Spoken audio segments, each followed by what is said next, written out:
The inside is very sweet. So he says, you have to go to the inside in order to understand. If you say only to the outside, what is showing, you'll be scared and you run away. And that's why, the famous expression of a lot of people who became Muslim and said, well, I'm happy that I got to know Islam before I got to know Muslims.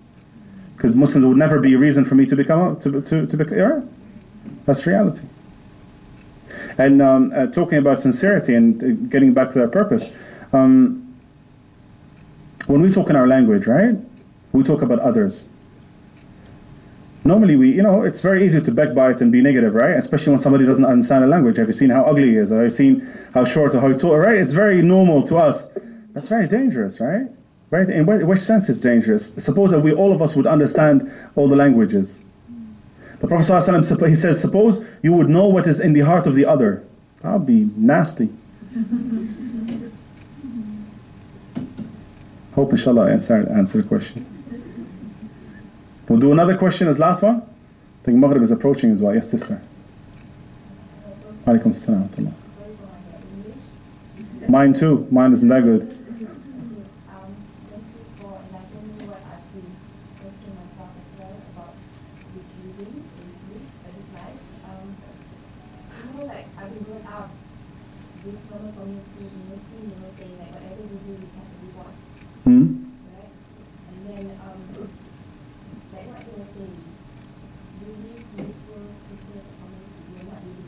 Whatever that you do, you must have the value in it and you know how to do that.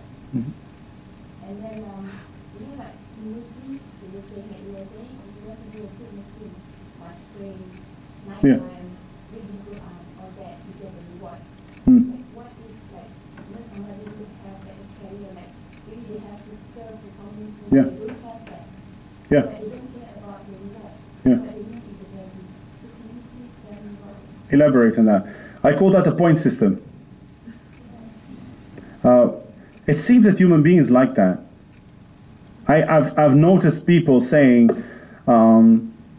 if counting, writing down, today I have 7,000 hasanat and tomorrow 14,000. So what does that mean? Are you going to come to Allah subhanahu wa ta'ala and says, Allah subhanahu wa ta'ala, I have 1.5 billion hasanat. But Allah subhanahu wa ta'ala says, if you think that you will be rewarded by your hasanat, forget about that. That will not happen. That's weird. So we're focusing on this point system, but we forget he says that what does he say then? He says, my mercy is the one who gets you in or out. And how to gain the mercy of Allah subhanahu wa ta'ala? By being merciful.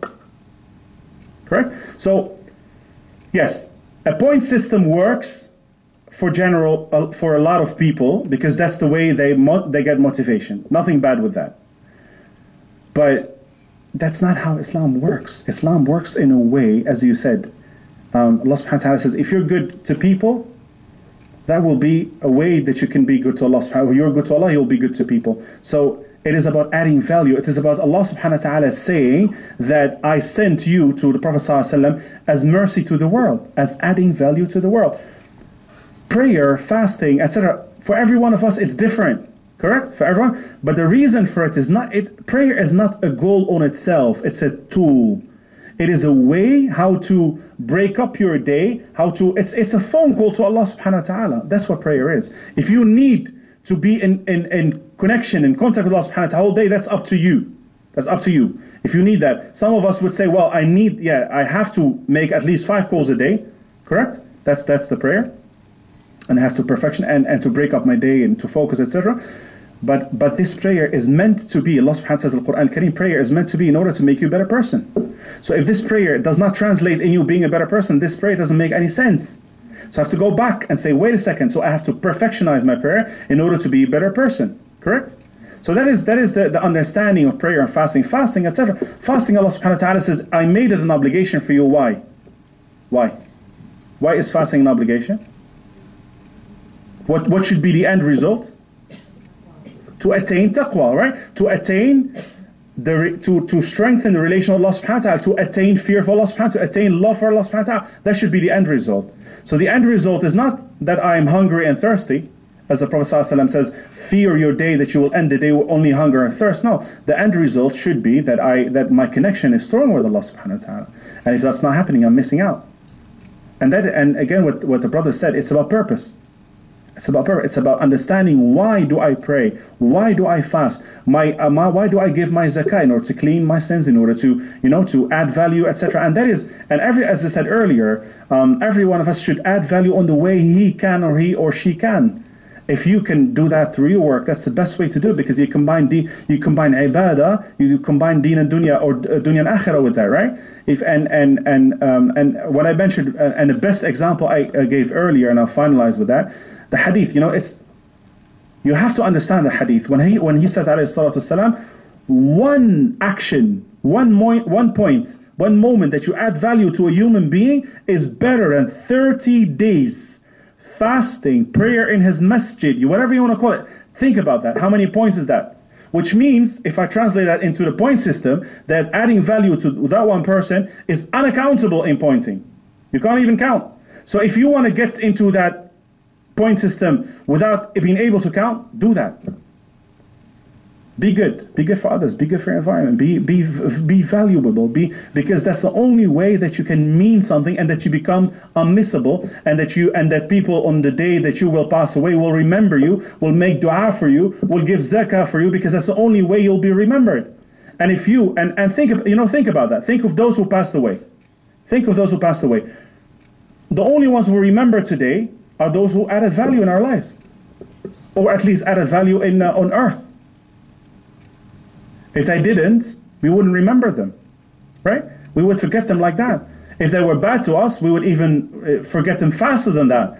But those who were good to us, who did good to us, whoever they are, whether their parents, whether our brothers, sisters, whatever, we'll remember. And the end of days, and that's what the Prophet ﷺ says, if you do good, there will always be somebody on earth who will remember you, and who will actually be working for you until the end of days.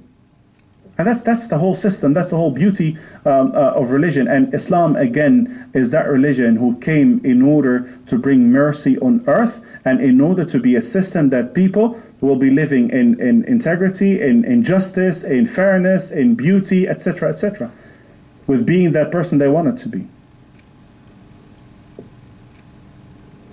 Jazakumullah khair. I think I have to... I got 45 minutes, those passed a long time ago. Then we got 15 minutes of questions, those passed a long time ago. So I think I'll have to give the floor to you, or to finalize, inshallah. Again, my sincere thanks that I was allowed to be here amongst you. And I say from deepest of my heart, forgive me if I said something which maybe came too hard, or maybe insulted anyone of you. May Allah subhanahu wa ta'ala forgive us all. Assalamu alaikum wa rahmatullah.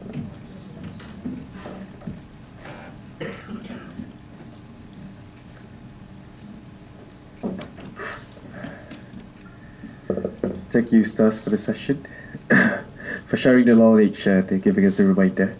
May Allah reward you for your effort and grant you barakah and ease in this life and the hereafter. Let us give our salam salutation to our beloved Prophet Muhammad sallallahu alaihi wasallam. Allahumma salli ala Muhammad wa ala alihi wa sallam. I think we'll proceed with Jama'ah Maghrib, and tea will be served at the gymnasium of 12th floor. So, to be may adjourn. Jazakallahu khair. Assalamu alaikum warahmatullahi wabarakatuh.